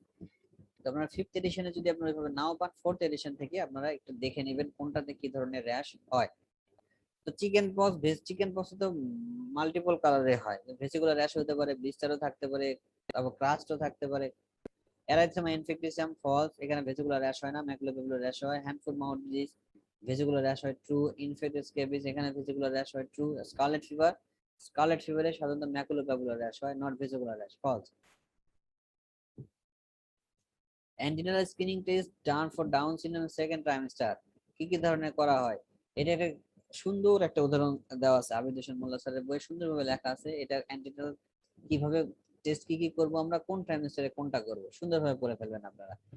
এখানে এ বি ডি ই সবগুলোই আমার হলো এই ডাউন সিনড্রোম সেকেন্ড ট্রাইমেস্টারে করা যায়। প্রেগন্যান্সি অ্যাসিডে প্লাজমা প্রোটিন, এটা হলো ম্যাটারনাল সিনামে দেখে, এটা আমাদের সেকেন্ড ট্রাইমেস্টারে নয়।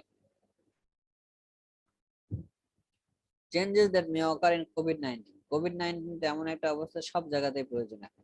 কোভিড-19 সব জায়গাতে পড়বেন, এটা আপনারা মানে কমন নলেজ সবারই মোটামুটি, এই প্রশ্নটা আসলে সবাই পারবেন আশা করি।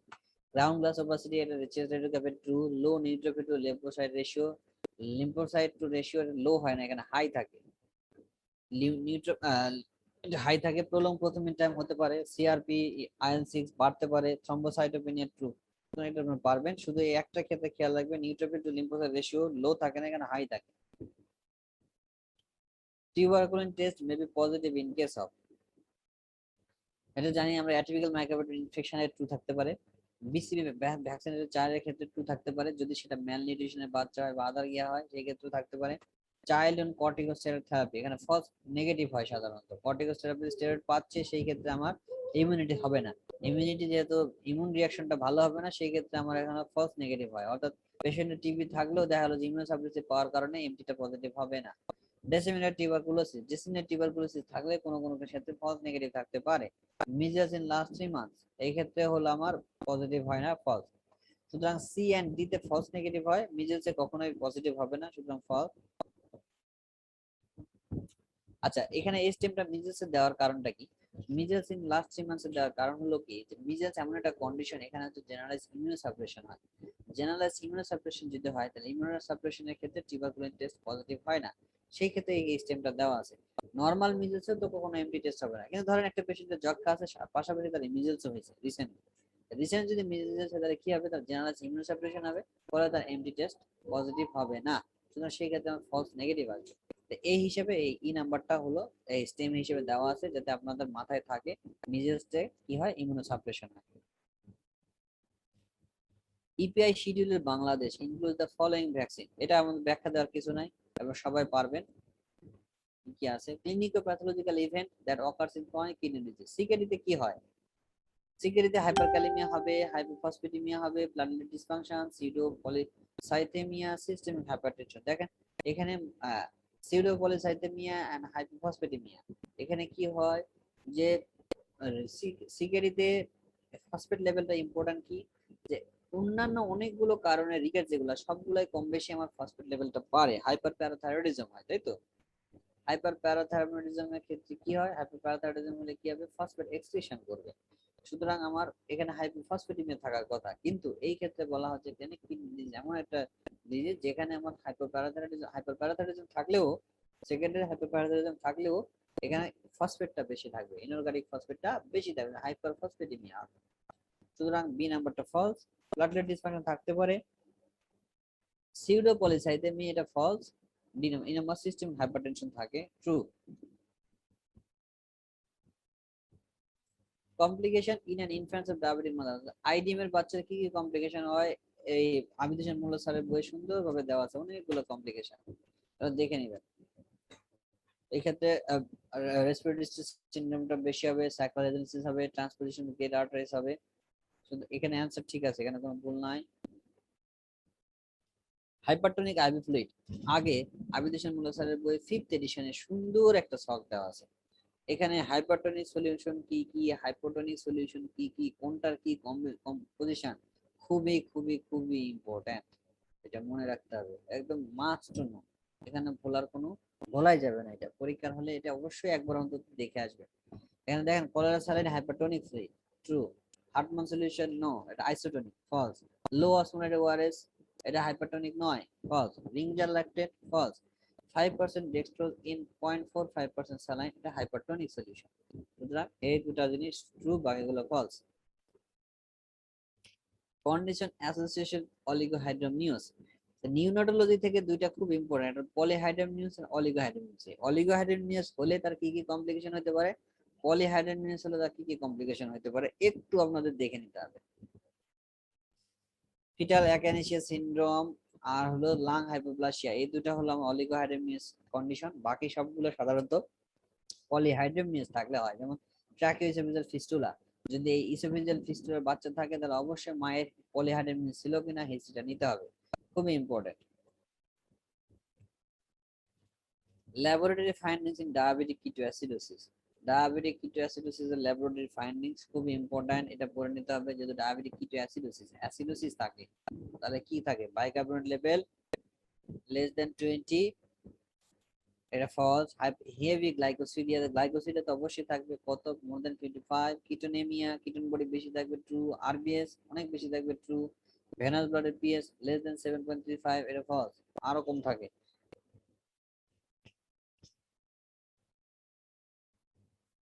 বাইকার্বনেট 15, 20 না 15 নিচে। Clinical features of acute ITP, ITP মানে কি, ইডিওপ্যাথিক একটা কজ। এখানে কি থাকবে, থ্রম্বোসাইটোপেনিক পারপুরা, নাম দেখে বুঝতেছি আমরা, পারপুরা থাকবে আর ব্লিডিং ম্যানিফেস্টেশন থাকবে। তাহলে bony tenderness, false. Gum bleeding, high fever থাকে না সাধারণত, ফিভার থাকতে পারে। Lymphadenopathy, false. Splenomegaly, false. এখানে বি নাম্বারটা শুধু true, bleeding manifestation, gum bleeding. Glycogen storage disease, এটা আপনাদের জন্য একটু কঠিন হয়ে গেছে। জিএসডি কি কি ধরনের নাম, অ্যান্ডারসন, ট্রু। ফেব্রি সাধারণত গ্লাইকোজেন লিপিড স্টোরেজ ডিজিজ উদাহরণ। গচা, নিম্যানপিক, এগুলো lipid storage disease. Krabi, Pompi হলো আমার গ্লাইকোজেন স্টোরেজ ডিজিজ, ক্র্যাবিটা হলো লিপিড স্টোরেজ ডিজিজ। সুতরাং এটা আপনাদের জন্য একটু কঠিন, একটু দেখে নেবেন যে যারা যতটা মনে রাখতে পারেন আর কি। এ আর ইটা হলো ট্রু, বাকি তিনটা হলো false. Causes of fresh per rectal bleeding in children, per rectal bleeding in চিলড্রেনের কজগুলো খুবই ইম্পর্টেন্ট। ফ্রেশ পারেটাল ব্লিডিং দেখেন, এখানে এখানে এই প্রশ্নের উত্তর দিতে হলে আপনাদেরকে মনে রাখতে হবে যে প্রশ্নে কি চেয়েছে। পারেটাল ব্লিডিং ইন চিলড্রেন, চিলড্রেনে চেয়েছে, ইনফ্যান্টে চেয়েছে না নিউনেটে চেয়েছে, অর্থাৎ অ্যাকর্ডিং টু এজ কজগুলো চেঞ্জ হয়ে যাবে। তাহলে anal fissure true, intussusception true. C number দেখেন, মিকেলস ডায়াবার্টিকুলাম, মিকেলস ডায়াবার্টিকুলাম থাকলে কিন্তু ব্লিডিং হয় না। অনেকেরই মিকেলস ডায়াবেটিস থাকে, মিকেলস ডায়াবেটিকুলার ব্লিডিং যখন হবে, ইনফ্লামেশন হয়ে যখন হেমোরেজ হবে তখন হবে মিকেলস ডায়াবেটিকুলার ব্লিডিং, এটা একটা বিষয়। 2 নাম্বার কথা হলো টার্মটা হলো এটা। 3 নাম্বার বিষয় হলো আপনাদের এই এন্ট্রি পরীক্ষাতে সাধারণত এই মিকেলস ডায়াবেটিকুলার ব্লিডিং লেখা থাকে না, মিকেলস ডায়াবেটিকুলামই থাকে। কিন্তু এটা যদি চিলড্রেন না হয়, যদি ইনফ্যান্ট হতো তাহলে কিন্তু এটা ট্রু হতো। কারণ কি, মিকেলস ডায়াবেটিকুলাম সাধারণত অ্যারাউন্ড 2 and 3 ইয়ার্স এর মধ্যে ওই সময় প্রেজেন্ট করে, চিলড্রেনে নয়। নেক্রোটাইজিক এন্টারকোলাইটিস, এটা হলো নিউনেটের প্রেজেন্টেশন। রেকটাল পলিপস ট্রু, 1 থেকে 6 বছর বয়স বা অনেক ক্ষেত্রে 10 বছর বয়স পর্যন্ত হতে পারে, চিলড্রেনের ট্রু। তাহলে এখানে অ্যানসার হলো এ, বি এন্ড ই হলো ট্রু। এখন ইন্টারসাসেপশন চিলড্রেন, এটা ট্রু হবে, এটা ফলস দিয়ে রাখছে, কারণ ইন্টারসাসেপশন চিলড্রেনের ক্ষেত্রে ইন্টারসাসেপশন হয়, এটা আপনারা অবশ্যই ট্রু রাখবেন।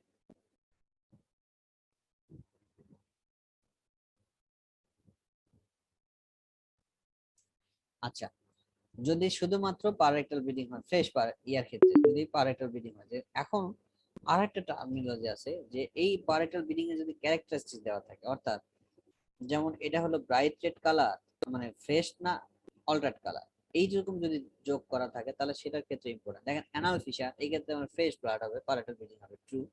ইন্টারসেপশন এর ক্ষেত্রে কি হবে, ইন্টারসেপশন এর ক্ষেত্রে কিন্তু ফ্রেশ হবে না, এখানে কি হয়, রেড কারেন্ট জেলি স্টুল হয়, অর্থাৎ অল্টার্ড কালার হয়। তাহলে এক্ষেত্রে যেহেতু এই প্রশ্নে আমার ফ্রেশ কথাটা যোগ করা আছে, কথাটা ফ্রেশ পারেক্টাল ব্লিডিং, ইন্টারসেপশন যদিও চিলড্রেনে হয় কিন্তু ফ্রেশ ব্লিডিং হয় না, সুতরাং এই ক্ষেত্রে আমার এই প্রশ্নের অ্যান্সার হবে ফলস। ক্লিয়ার? তাহলে এখানে এ নাম্বার হলো true, B false, C false, D, D কিন্তু নেক্রোটাইজিং ইন্টারকোলাইটিস অল্টার্ড কালার হয় কিন্তু এটা চিলড্রেনে নয়, সুতরাং ফলস। রেকটাল পলিপ, এখানে ফ্রেশ ব্লিডিং হয়, সুতরাং এটা হলো ট্রু। এই পারেক্টাল ব্লিডিং এর ক্ষেত্রে আরেকভাবে আপনাদের পড়তে হবে, কোনগুলো কোনগুলা পেইনলেস কোনগুলা পেইনফুল, এটাও important. Science of severe dehydration, এখানে আমি ব্যাখ্যা দেওয়ার কিছু নাই, খুবই ইজি একটা প্রশ্ন। এটা ইজি হলো সেভারাল টাইমস এই প্রশ্নটা আসছে, সেভারাল টাইমস। খেয়াল রাখবেন এখানে টার্মিনোলজি যাতে ভুল না হয়। Severe dehydration, some sign of dehydration, not some dehydration. Some dehydration নয় কিন্তু সাম সাইন অফ ডিহাইড্রেশন। আর একটা হলো নো ডিহাইড্রেশন। তাহলে এই সিভিয়ার ডিহাইড্রেশনের মধ্যে সামকে নাই, এটা দুই জায়গায় কমন, সিভিয়ারেও আছে সাম সাইনের মধ্যেও আছে। causes of hyperchloremic metabolic acidosis, ammonium chloride true, diabetic অ্যাসিডোসিসে হাইপারক্লোরেমিক হয় না, নর্মোক্লোরেমিক হয়, সুতরাং এটা ফলস। মিনারেলোকর্টিকয়েড ডেফিসিয়েন্সি হাইপারক্লোরেমিক হয় ট্রু। সালিসাইলেট পয়জনিং কেসে সাধারণত নর্মোক্লোরেমিক হচ্ছে। আর ইউরিনারি ট্র্যাক্ট ডাইভারশন এই ক্ষেত্রে আমার হাইপারক্লোরেমিক মেটাবলিক ডিসঅর্ডার হতে পারে, true. Zinc deficiency, zinc deficiency will cause delayed wound healing true, dementia false, diabetes false, diarrhea হতে পারে true, dwarfism true. The clinical features of zinc deficiency, M R Khan স্যারের বই যে কথাগুলো দেওয়া আছে এটা আপনারা পড়ে নেবেন। Cyanotic congenital heart disease, cyanotic congenital heart disease এবং কনজেনিটাল হার্ট ডিজিজের কজগুলোর মধ্যে সায়ানোটিক কোনগুলো, অ্যাসায়ানোটিক কোনগুলো, এইভাবে আপনাদের পড়ে নিতে হবে। aortic stenosis, coarctation of the aorta, double outlet right ventricle, Epstein anomaly, patent ductus arteriosus। দেখেন এর মধ্যে হলো সায়ানোটিক মধ্যে টপ অ্যাসোসিয়েটেড, যেমন Epstein anomaly, তারপর ডাবল আউটলেট রাইট ভেন্ট্রিকল, এই দুটো কন্ডিশনে আমার হলো সায়ানোটিক হচ্ছে, বাকি এগুলোতে হলো acyanotic heart disease. Following factors increase the risk for sudden infant death syndrome, the SIDS।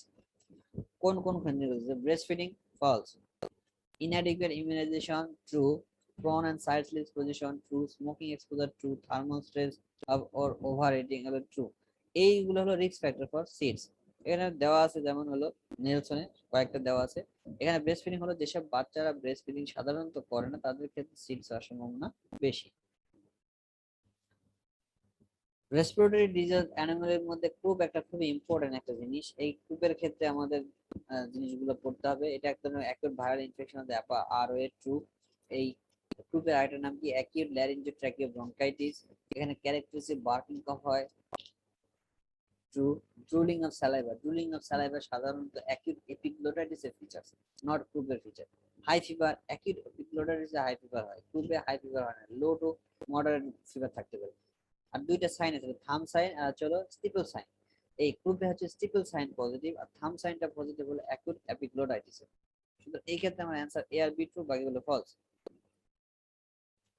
Regarding bronchiolitis, bronchiolitis এর আগে একটা প্রশ্ন ছিল যে এক্সরে ফাইন্ডিংস নিয়ে। এখানে দেখেন কি হয়, ক্রনিক এয়ারওয়ে ইনফ্লামেশন হয়, ট্রু।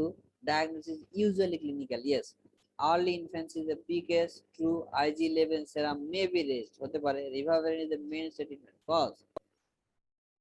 ব্রঙ্কিওলাইটিসের রিভাইভারিন অ্যান্টিভাইরাল কয়েকটা কন্ডিশন আছে, যদি অ্যাসোসিয়েটেড ইমিউনোসাপ্রেশন থাকে, প্রাইমারি ইমিউনোডেফিসিয়েন্সি সিনড্রোম থাকে, সেই ক্ষেত্রে আমরা অ্যান্টিভাইরাল দিতে হয়, কিন্তু নরমাল ব্রঙ্কিওলাইটিসে আমার মেইনস্ট্রিম ট্রিটমেন্ট নয়। এখানে বি এন্ড সি নাম্বার হলো ট্রু। ক্রনিক এয়ারওয়ে, এটা ক্রনিক এয়ারওয়ে ইনফ্লামেশন না, ব্রঙ্কিওলাইটিসটা কি বারবার হচ্ছে, অ্যাকিউট হচ্ছে, এটা একটা ক্রনিক নয়। ক্রনিক হলো এটা asthma. Type 2 respiratory failure, type 2 respiratory failure উদাহরণগুলো আপনারা পড়ে নেবেন, এখানে ব্যাখ্যা দেওয়ার কিছু নাই। এ বি আর হলো ডি ট্রু, বাকি সি এন্ড ই হলো ফলস। এগুলো উদাহরণ এক্স দেওয়া আছে, টাইপ 2 রেসপিরেটরি ফেলিওর উদাহরণ acute severe acute asthma, acute epiglottitis, foreign body polio, kyphoscoliosis. এই জিনিসগুলো আপনারা মুখস্থ করবেন। Complication of the adenoid hypertrophy, enlarge adenoid hypertrophy হলে কি কি হতে পারে? ক্রেনিওফেশিয়াল অ্যাবনর্মালিটিস হতে পারে, ফেলিওর টু থ্রাইভ সাধারণত false, obstructive sleep apnoea true, recurrent auditory anaemia true, swallowing difficulty false.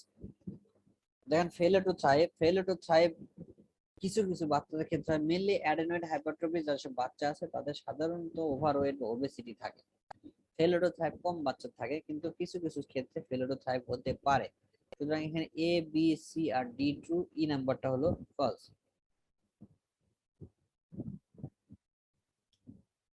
Risk factor associated with retinopathy of prematurity, ROP যেটাকে বলি আমরা। আরওপি সাথে রিস্ক ফ্যাক্টর যদি আপনি খেয়াল রাখেন কোন কোন কন্ডিশনে আরওপি করতে দেই, প্রিটার্ম লো বার্থ ওয়েটের বাচ্চা, তাহলে এটা হলো কমন, প্রিটার্ম লো বার্থ এটা হতে পারে। 3 নাম্বার যারা বেশি বেশি অক্সিজেন পেয়েছে নিউনেটাল পিরিয়ডে, অক্সিজেন ডেফিসিয়েন্সি অক্সিজেন ডিপেন্ডেন্ট যারা বেশি দিন ধরে অক্সিজেন দিচ্ছে তাদের ক্ষেত্রে রেটিনোপ্যাথি হতে পারে। তাহলে এটা হলো এই হলো মেইনলি এই তিনটা হলো রিস্ক ফ্যাক্টর। তাহলে আমরা একটা যদি চিন্তা করি anaemia true, blood transfusion recurrent blood transfusion যদি true, hypoxia true, prolong oxygen therapy true, sepsis যদি থাকে ট্রু। এগুলো তাহলে এই পাঁচটা কন্ডিশনে আমার রিস্ক ফ্যাক্টর হতে পারে। এছাড়া আর কি থাকবে, প্রিটার্ম লোবার্থওয়েট, এই জিনিসটা যোগ করতে হবে। দুইটা ফিচার্স, একটা হলো X-ray features of rickets and scurvy, পার্থক্য করে পাশাপাশি মুখস্থ রাখবেন, ইনভ্যারিয়েবলি প্রশ্ন আসে এখান থেকে, খুবই খুবই ইম্পর্টেন্ট, অনেক কবার প্রশ্ন আসছে এখান থেকে। Pencil thin cortex, ground glass appearance, ground glass appearance সাথে স্কারভি তো হয় না।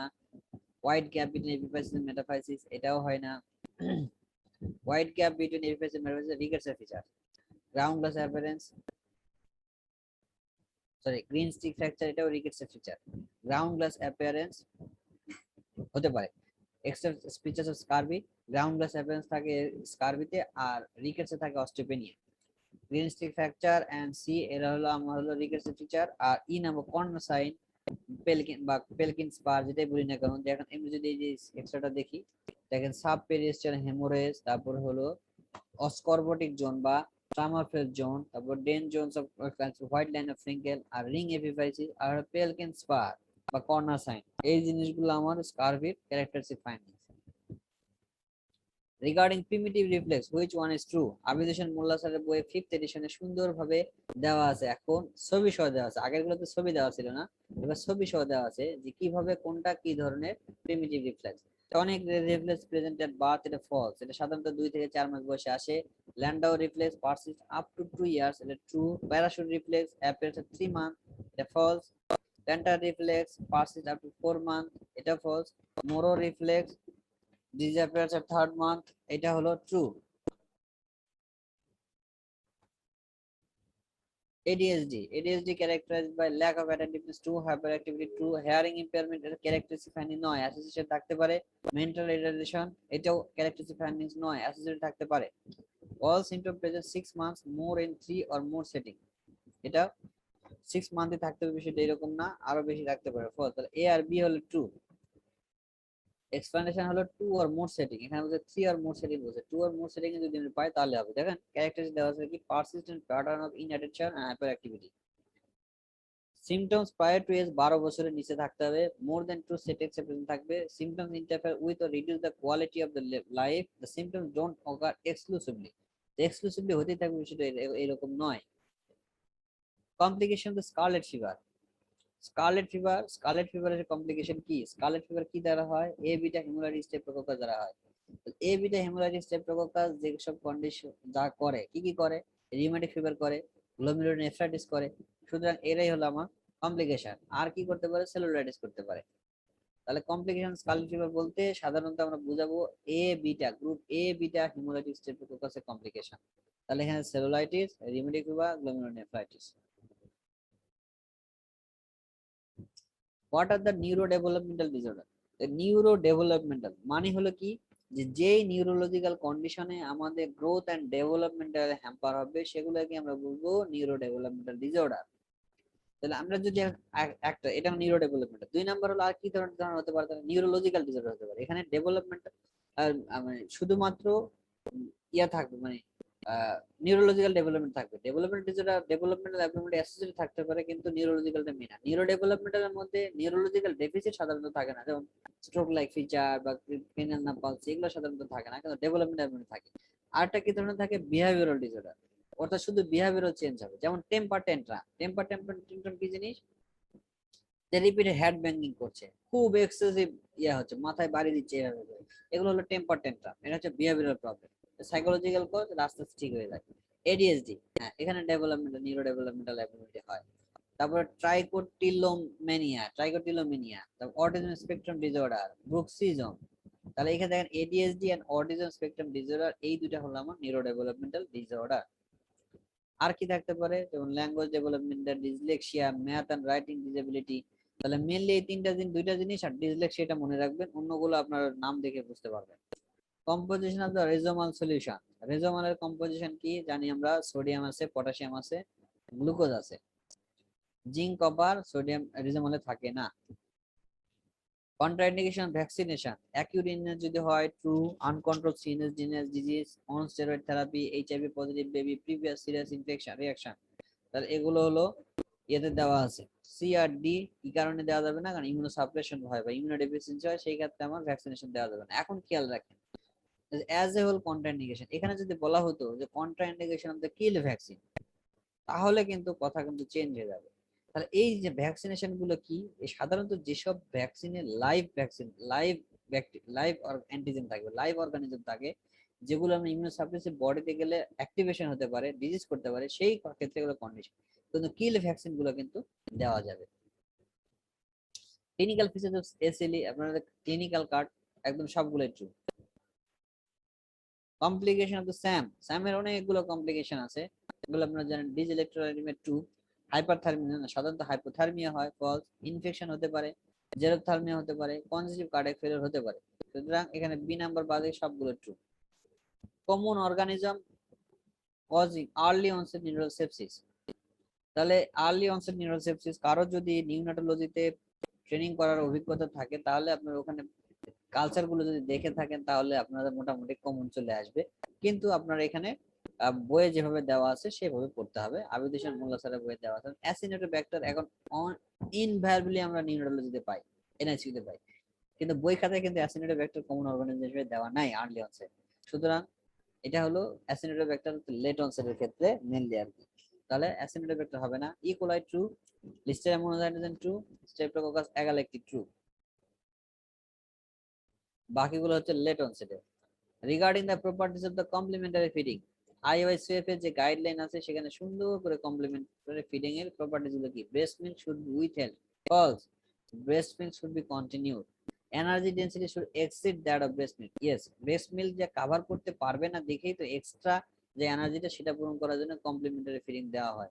সুতরাং এটা true. Food should be salty and spicy, false, introducing single new feed at a time, পেশেন্টকে হ্যাবিচুয়েট করার জন্য আস্তে আস্তে এট এ টাইম যোগ করতে হবে, একবারে সব দেওয়া যাবে না। আয়রন কন্টেন্ট ফিডস আর ডিসকারেজ টু ইনটেক, ফলস, এই কন্ডিশনে এসে বাচ্চার আয়রন ডেফিসিয়েন্সি ডেভেলপ করে। সুতরাং এখানে iron content food are encouraged not discouraged. Factors often associated with intrauterine growth restriction, IUGR কোন কোন ক্ষেত্রে হতে পারে? Antepartum haemorrhage, cervical incompetence, multiple gestation, placenta insufficiency, toxin pregnancy. And IUGR এর যে কজগুলো আছে এগুলো হচ্ছে ব্যাখ্যা দেওয়ার তো কিছু নাই, আপনার মনে রাখতে হবে আর কি। তো এখানে হচ্ছে সি ডি ই হলো ট্রু, বাকিগুলো ফলস। ঠিক আছে, এ আর বি হলো সাধারণত, এ আর বি অ্যান্টিপার্টাম এন্ড সার্ভাইকাল ইনকম্পিটেন্স তো প্রিম্যাচুরিটির কারণে হয়, আর সি নাম্বারটা হলো প্রিম্যাচুরিটি এবং আইজিআর দুটার ক্ষেত্রেই হতে পারে। ডায়াগনস্টিক ট্রায়াড অফ স্কেবিস, আর স্কেবিস এর ট্রায়াড আছে, এটা নতুন করে পড়ার কিছু নেই, আপনারা প্রশ্ন অ্যানসার দেখলে বুঝতে পারবেন। Nocturnal is true, transient erythema, particular distribution of the lesion, presence of disease in other family members, inverse stratum corneum, nails and hair। দেখেন এখানে nocturnal is, তারপর particular distribution lesion R presence of disease in other family members, এটা হচ্ছে triad, বাকিগুলো false। causes of blistering in neonates, কোন কোন disease of blistering condition হয়, যেমন অ্যাক্রোডার্মাস ইন্টারপ্যাথিকা, হার্পেস সিম্পলেক্স ইনফেকশন, ইনকগনিটেন্ট